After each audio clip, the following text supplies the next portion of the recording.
Sound check. So, testing natin. Ito yung Tagalog tutorial ng 3ds Max. Kung paano tayo gagawa ng simpleng bahay lang at pag-texture. Ganyan lang. So, ito, nandito tayo sa 3ds Max. Kung makikita nyo, may apat na view. Then, click natin yung positive, maximum, viewport, or Alt-W. So, yan, din dito na tayo. Yan. Dito natin galaw-galaw dito para nakakagalaw.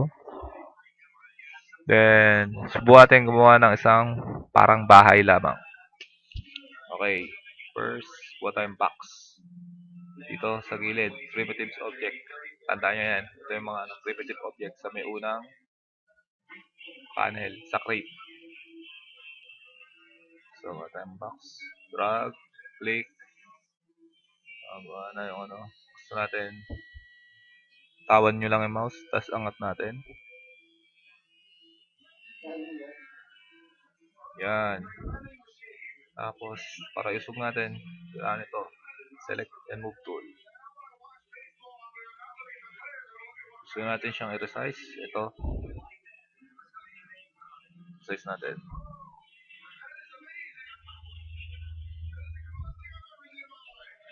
Then, sa segment, para makita ang segments niya, click nyo lang dito. Duggan natin siya ng line segments. Para makita, maging visible ang segments, pindutin natin yung F3. Oops, mali. F4 pala. Pag F3 pala is wireframe view. Ito para nakita segments, pari yung object.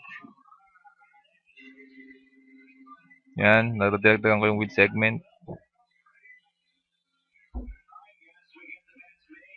Yan.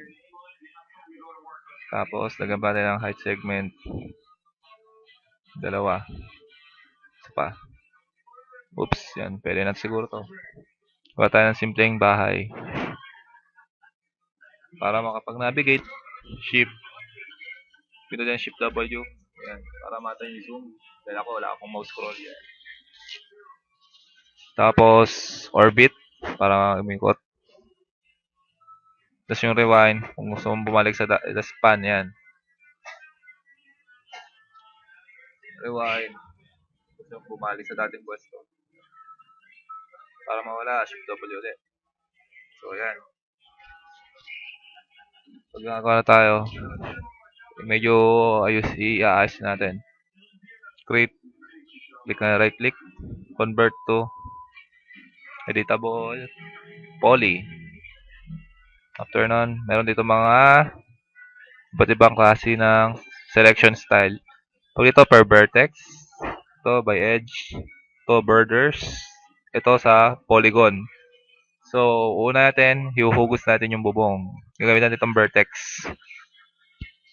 Okay, select natin yung vertex na gusto nating galaw. Isa. Then, hold natin yung control para makapag-add. Dalawa. Apat. Para kung nagkamali naman pag nagbawas, press naman ang Alt. Ayan, pag lumabas yung minus sa mouse, pwede siyang bawasan. Click mo lang.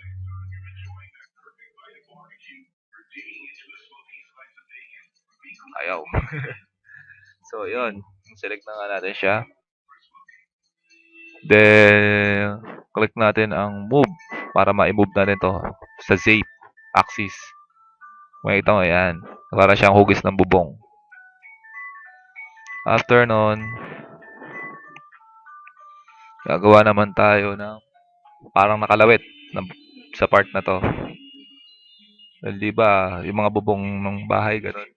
So, ang gagawin naman natin para magawa yon is click natin tong polygon. Tapos ganun ulit. Press control para ma-select natin sila. Then, after nito, gamitan natin siya ng extrude. Ito.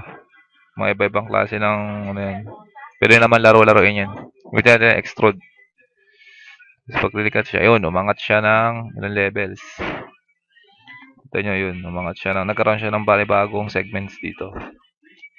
After nyan, select natin yung bawat gilid niya. Yan. Tapos, extrude. Extrude ulit. Para ma-extend. Oops. Yan. After nun, sa gilid naman.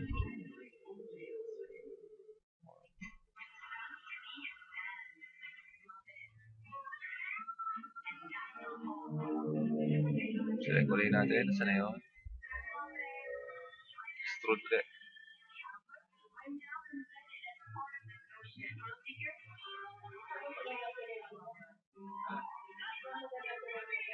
Mapansin natin, gano'n yung itsura niya. Then, ibaba natin siya gamit ang move tool. Para maibaba. Okay na kaya. Yan. Ay, medyo okay na siya. Then, turn on. Dito naman sa kabilang side.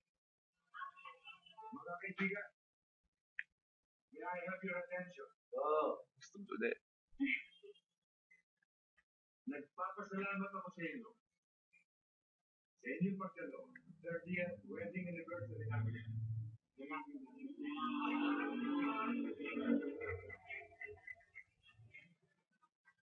Natin kung pantay. Parang hindi siya masyadong pantay.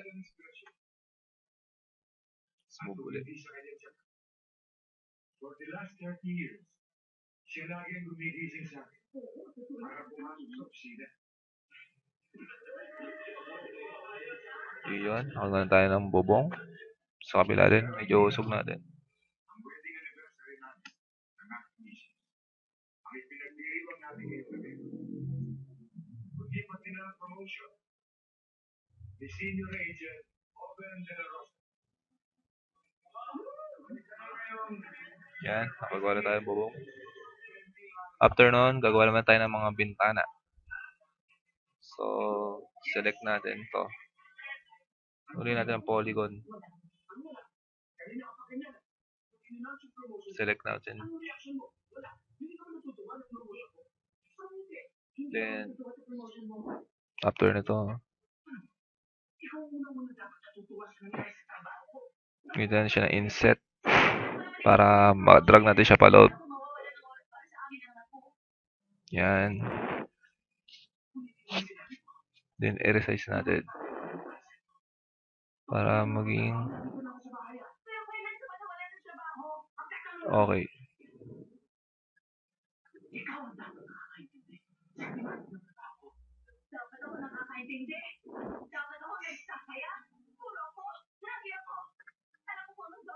Just extrude para magkaroon siya ng kanto. Angat natin ng konti.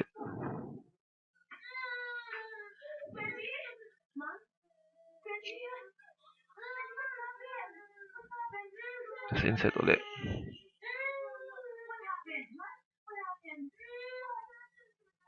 Tapos, label.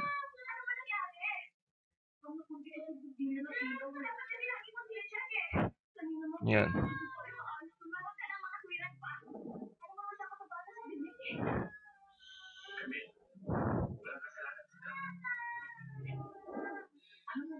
After nito, gagawa tayong pinto.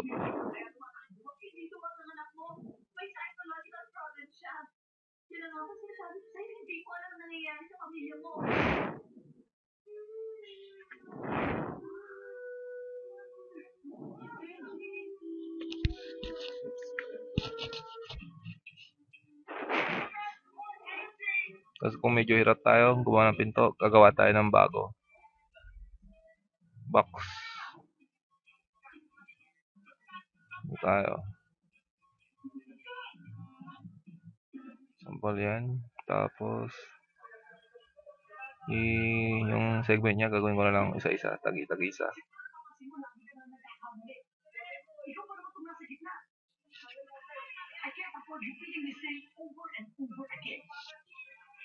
Basta drag natin sa pwestong gusto niya.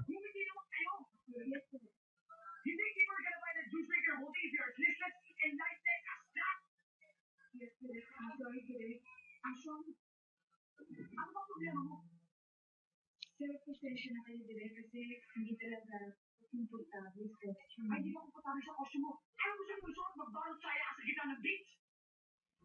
You can't have 1,001 reasons, Vanessa. Six seconds to. Six. Ang listening. Ilan po yung message mo? Click ulit. Work 2.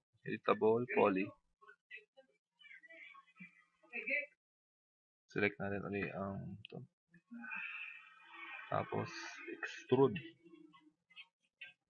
Inset pala muna. Tapos, extrude.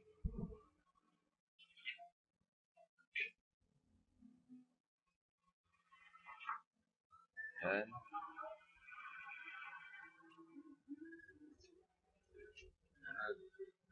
Yan. So, yung sa gitna ang pinto, book natin.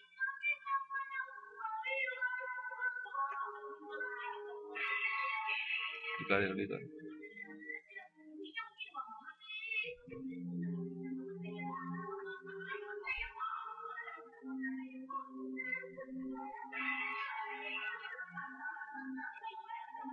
Tapos, kung gusto natin silang pagsaniwin, kung mapapansin nyo, hindi siya magkasama. Yun o, nakalabas.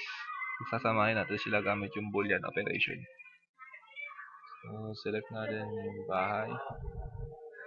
Then, click natin dito sa may create yung compound objects. Tapos, click natin yung Boolean. May iba kasing klase ito eh. Tapos, yun. Pag yun, pagsasamahin niya. Pag subtraction, binabawas, nagkakabutas. Parang ganon. Pwede naman laruin yan. Basta, yan. Select mo natin unang operand. Tapos, click natin yun. Tapos, pick operand B. Pick natin yung pinto. Yun. Pag makapansin nyo, pag win-airframe view natin siya, magkasanib na sila ngayon, hindi na gaya ng kanina. Na meron pang natitirang mga objects. So, then, after nito, subukan natin mag-texture ng basic lang. So, click natin yung material editor. So, ilalabas tong navigation na to na panggawa ng i-maximize natin. Yung natin gagawin is pambubong. Hanap tayo ng create tayo standard na materials. Click natin dito. Yan, dadrag natin. Tapos, double click natin. To make sure na nakaselect siya, meron siyang mga broken line. So, select natin yung material niya dito. Metal, dahil bubong nga. Select tayo ng gusto nilagay ng texture na bitmap. Click natin dito, tapos bitmap. Kung gusto yung image. Double click. Tapos, punta tayo sa textures natin. Sample dito. Ito, sa bubong. Open. Tapos yan, nakabukas na siya doon. Turn on. Select natin ulit yung paglalagyan natin. Editable poly. Select natin tong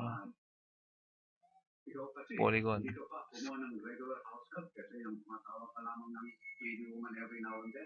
Click natin yung mga kailangan meron tumitingin sa'yo. Ikaw kasi, ising-busy ka palagi. Hindi mo na naasikaso ang sarili mo. Mag-asawa ka na kaya? Kaya ko siya, hindi ko pinagdinig ka sa akin ng papa mo bago siya namatay. Kago kita. Sample dito. Sa akin naman papapaalala. Tapos, balik tayo sa texture. Tapos, assign to selection. Para makita ang result, natin siya sa views. Viewport background, ay view.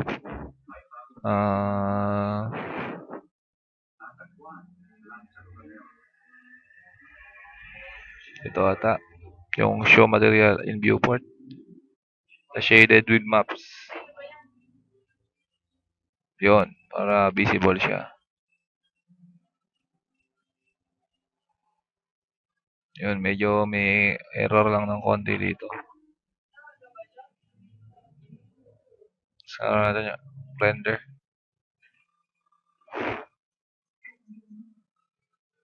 Yun. Visible siya kaso hindi ayos. So, dapat talaga sumelect tayo ng object na maganda para dito. Turn on. Sa katawan mo din, ganun. Select, select.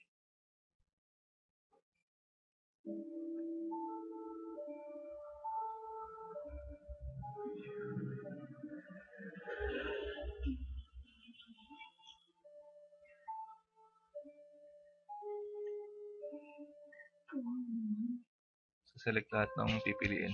Sa ating kalahati na lang. Tapos, kung ulit tayong material. Drag. Tapos, double click. Blend na lang. Tapos, bitmap. So, natin ito.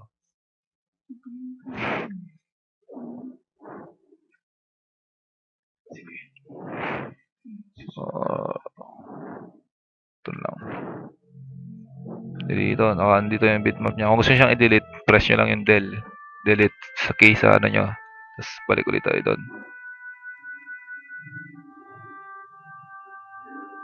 Yun, then right click, send to selection. So, mapansin nyo. Yun. Pumasok na yung ilagay natin na texture. So, yun lang. Tapos, sa bintana, ganoon din. So, ilagay ng texture bintana.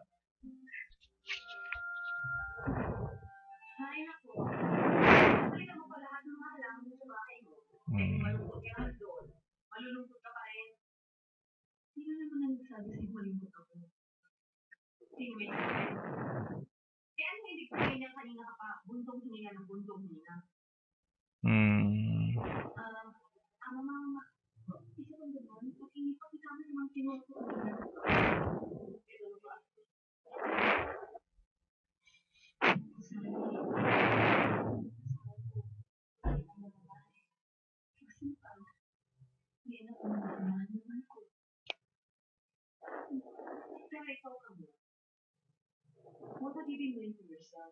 Wala tayong texture ng bintana.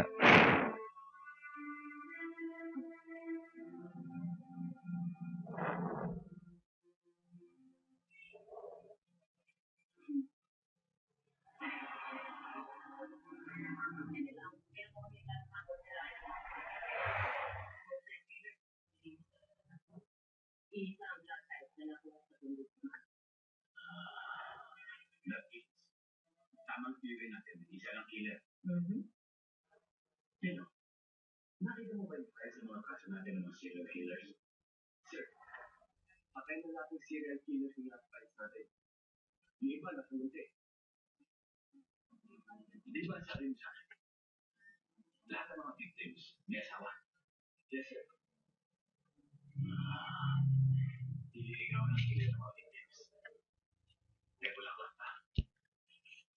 So, harap na tayo.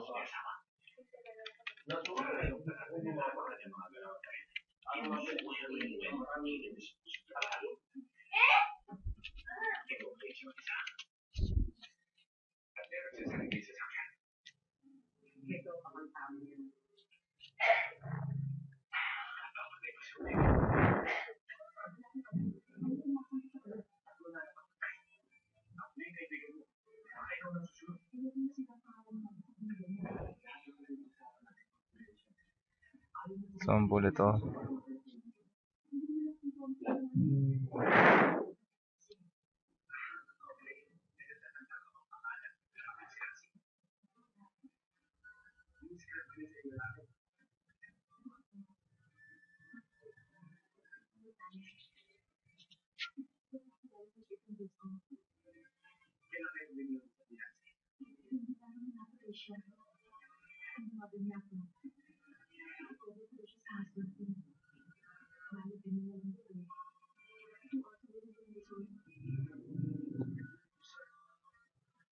Send to selection. So, ito natin.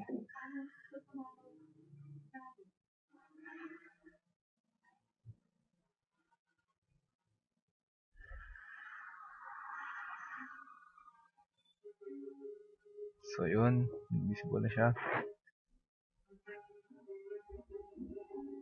Yun, nag-visible siya. So, ganun lang. Tapos, hindi na tatapos yung tutorial natin.